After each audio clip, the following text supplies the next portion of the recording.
Hello everyone and welcome back to my channel. In today's video I'm going to be showing you guys how to cut this asymmetric gathered gown. So if it's something you would love to learn, please make sure to watch the end of the video, like, subscribe. If you are new on my channel, please do it to subscribe and turn on the notification bell so you can be notified anytime we drop new videos so you don't miss out on anything. So without further ado, let's jump right into the main video. The first thing is to take our basic measurement from the top of the paper, which is my starting point, and my shoulder line. I'm going to come down to mark my bust point. For my shoulder to my bust point is 10 inches, and then for my shoulder to my waist, I'm going to use the one at the back is 15 inches because this is a dartless.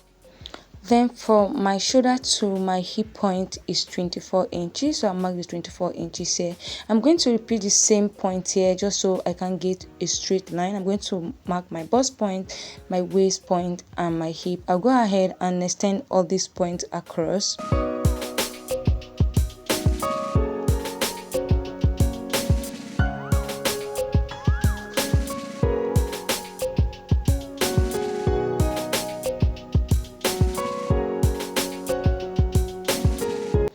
So I'll go ahead and label the lines. This is my hip point, this is my waist point, and this is my bust point. So I'm going to come to the top of the shoulder, the top of the paper, and I'm going to divide my shoulder by 2. My shoulder divided by 2 is 7.5, but I'm going to mark 8 inches. I'll add extra half inch for seam allowance. Then at that point, I'm going to come down by 1 inch for my shoulder slant. And I'll come here to mark my neck width of 3 inches, which is the standard. I'll mark 3 inches here. Then I'll connect my shoulder slant into the neck width this way. So the next thing is to get my arm length. How to get your arm length? You divide your bust by 6, then you add 1.7 inches. So I got 7. I'm going to connect these points across like so. So I'm going to mark what I have as my shoulder measurement on this line just to get a straight line. So I'm going to connect from the shoulder slant into the point we just marked this way. So this line now become our chest line. So I'm going to come to this arm length here. I'm going to divide it into 2 equal halves to get the midpoint. Remember we got 7 and half of 7 is 3.5. I'm going to go in at that point by half an inch. Then I'll come to the chest line. I'm going to divide my bust circumference by 4, which gives me 8.5, and I'm going to connect all these points together to form my armhole. So I'm going to connect from here to this point, then I'm going to use my curve rule to connect into the chest line to meet that point we marked earlier, like so. So we now have our armhole. So the next thing I'm going to do right here, I'm going to mark my neck depth of 3 inches, and I'm going to connect with my curve like this. Then for the neck depth for the back, I'm going to use 1 inch because we're going to use this pattern to cover both the back and the front. So I marked 1 inch for the back neck depth, and I'm going to connect into that 1 inch like so. So the next thing is to impute our round body measurement. We've already marked our bust measurement. I'm going to add 1 inch for seam allowance. Then I'll come to the waistline, divide my waist by 4. I'm going to mark it right on the waistline, and I'm going to add 1 inch of seam allowance as well.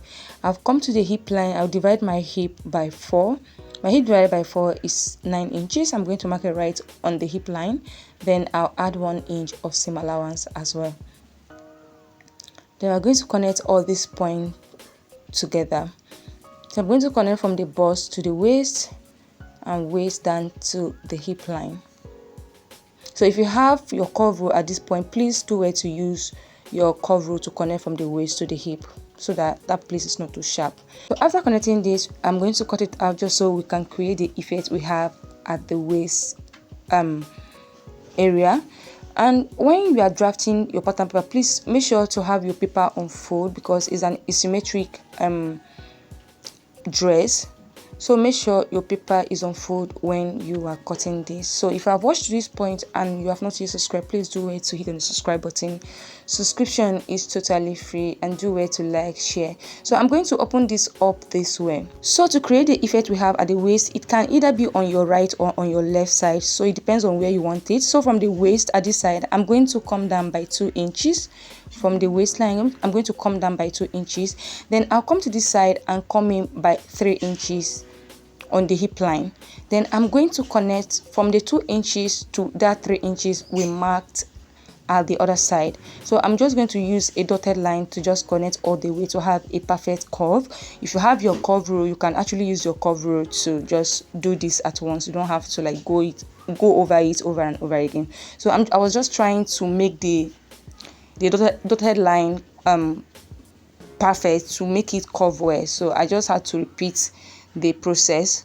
Then I'll go ahead and outline the dotted line to be more visible for us to see. So we just have like a perfect curve right there.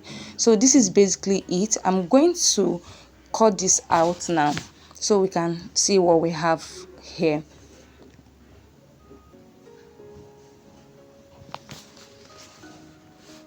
So like I said, this curve can be anywhere. If you want this effect to be on the other side, you can as well do that. It depends on where you want the slant to be. So this is what we have. We're going to use this to cut on our fabric for the front. Then if you are going to cut the back pattern, we are going to tear this open because of the zipper. We're going to tear the center open.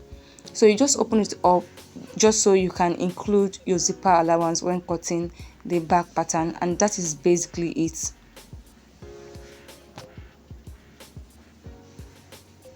So once you open it this way, you are going to add your zipper allowance of 1 inch, 1.5, whichever one you decide to use.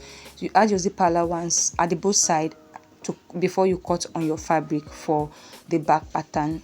And this is all for this tutorial. It is a very simple tutorial.